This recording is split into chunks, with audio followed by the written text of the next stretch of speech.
Satanic Temple is performing unbaptisms. Quote, the Satanic Temple is unbaptizing people for $10 each.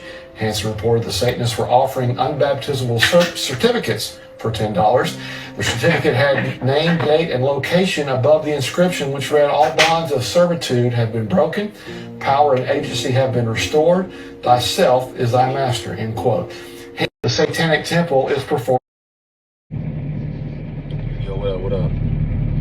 So I saw this video floating around. I watched it a couple days ago, and then I thought I'd go ahead and give it a little reaction video, my response to the video. And I'm gonna be brief with it. I'm gonna start doing a little more of these informal responses, just because I feel like I have a lot of things to say about different videos, but I just don't be putting them out.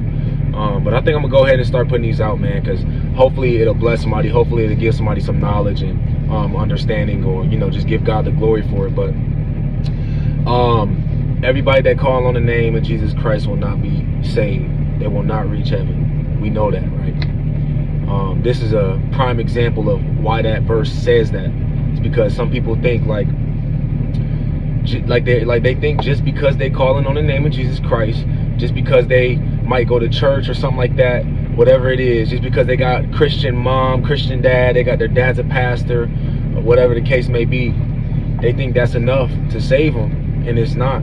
You got to have your own true relationship with God, and you got to believe in Jesus. And also,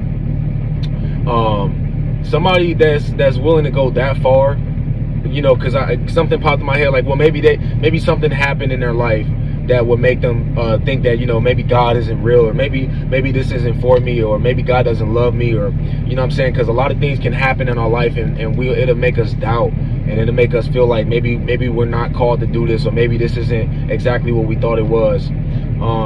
But with that being said, you should never, as a Christian, you should never ever go that far to where you are in a church of Satan and you are denouncing the faith and you're getting a certificate saying that you are no longer a Christian. Bro, you just said in your heart you don't want Jesus Christ. Whatever happens to you, happen. Whatever happens, happens. You literally just said that to God.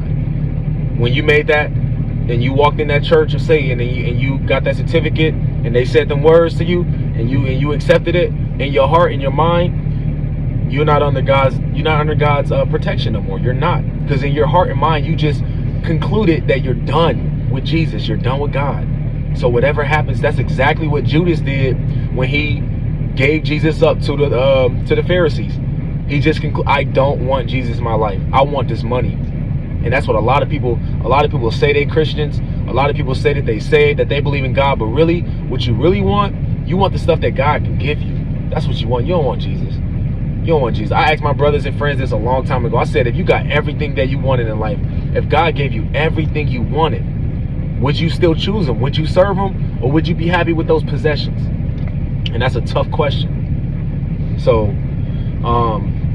also, think about it like this. When you in high school and you playing sports, right?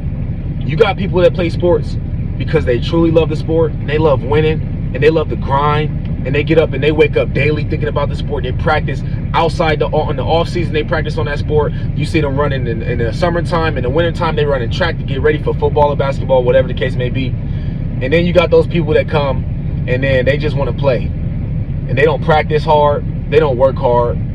They barely take time out their own day to get better at that sport, to study the sport, study your opponent. They don't do none of that, right?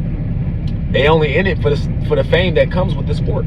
They only in it because of the girls that you might get, the status that you might have, whatever the case may be. They're not in it because they love the sport. They're not in it because they love the team, the teammates, the coach. They want to see the school win. They want to get a trophy for this. They're not in it for that. And this is the same thing. These people are in it for possessions. They're in it for the status of being a Christian, being saved. They're not in it for Jesus. They're not in it to serve God. Because when times get hard, you don't go running to Satan. That's not what you do as a Christian. So that's just my opinion. Somebody else might have a different opinion about it. But that's something that I felt in my spirit, and I just felt like I should get this out. So hopefully this gave some understanding to what's going on here. Those people don't represent the majority. And even in the majority, Many are called, but few are chosen. So you got to decide whether or not, are you called or are you chosen? Are you going to stick with God through thick and thin, or are you going to give up when times get hard? So I hope this bless somebody. I hope that, hopefully some people learn something from this. And go ahead and look at it for yourself, and determine in your heart what you think it meant, and decide what you're going to do with your life. So follow me on my platforms, Aaron Page Music. Follow me on YouTube, Instagram. I'm gonna put out more videos like this also, along with the freestyles and the music that I've been doing and stuff like that. So God bless y'all.